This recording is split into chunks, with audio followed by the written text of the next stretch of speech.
بسم الله الرحمن الرحیم. Adobe Audition مختلف لارې لري، ډېر زیات لارې لري چې تاسو ته د یو آډیو د یو کلیپ یعنی د MP3 یا آډیو کلیپ په باره کې مختلف معلومات درکوي، د هغه د فریکونسي په باره کې، د هغه د امپلیتیود په باره کې، همدارنګه داسې نور مختلف معلومات هر ډول چې غواړئ Adobe Audition د څو لارو تاسو درکولی شي. مثال په ډول زه راځم د میډیا په رسولو لارې یو آډیو کلیپ په خپل کمپیوټر کې پیدا کوم.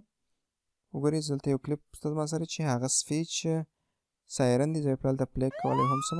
وګورئ چې په دې کې خبرې دي او د خبرو تر څنګ په بیکګراونډ کې یو هارن اواز هم سره موجود دی. نو راځو ګورو چې Adobe Audition څه ډول موږ ته د آډیو کلیپ باره کې معلومات راکوي. نو دا زه کولی شم دې لاره هم دلته راوړم یا په ډبل کلیک کولو سره به هم دلته راسي ماته. نو اوس وګورئ هغه آډیو کلیپ په ویو فارم کې ماته سپوز شو خلاص شو. په ویو فارم کې وګورئ هغه وخت دی د چپې خوا نه راستې خوا ته به وي، هغه د امپلیتیود اندازه به وي په DV سره یا ډیسیبل سره چې ورته ویلی شو، منفي عدد سره به ښودل کېږي چې امپلیتیود بیا پورته او ښکته خوا ته چې وي ځینو هغومره به دا فزور وي. نو اوس وګورئ دا کلیپ که چیرې زه پلی کړم نو پله تاسو ورته متوجه شئ. وګورئ چې هارن دی ګورئ او خبرې دي.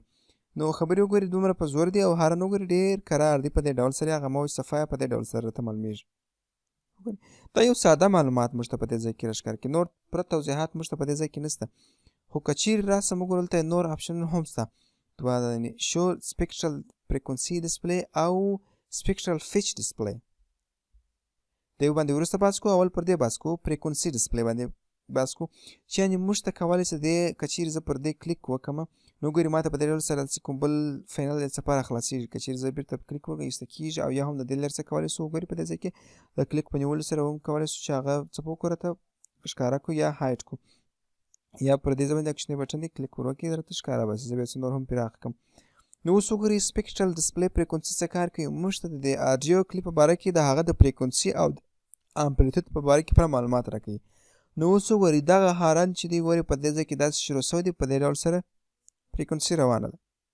بیا دلته راځي ګورئ په دې ځای کې کرارېږي، بېرته بیا هلته حرکت باندې پیل کوي او په دې ځای کې وګورئ دغه پورته کوم علامې چې وګورئ دغسې حرکت دا رنګونه، نو دلته وګورئ په دې ځای کې هغه خبرې راګډې شوي پیدا شوي دي.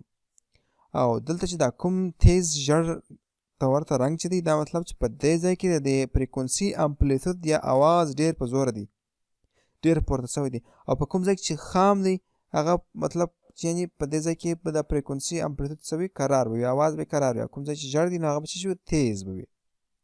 او دلته وګورئ د دې فریکونسي اندازه ګورئ د امپلیتیود دی یا د ویو فارم کې په ډیسیبل سره ده او په دې ځای کې د فریکونسي اندازه په چیز ده چې لکه څنګه چې مخکې موږ ویلي په هرتز سره ده، په هرتز سره یې اندازه ده.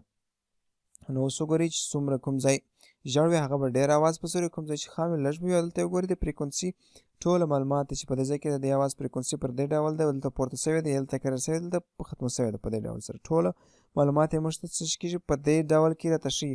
او په ویو فارم کې ساده ویو فارم کې دومره پوره نه راته معلومېږي، خو په سپیکټرل ډسپلی فریکونسي کې به څه شوي پوره نور توضیحات هم راته ښکاره کوي. چې بېرته کلیک پر وکړم نو دا به څه شي راته ایسته به شي.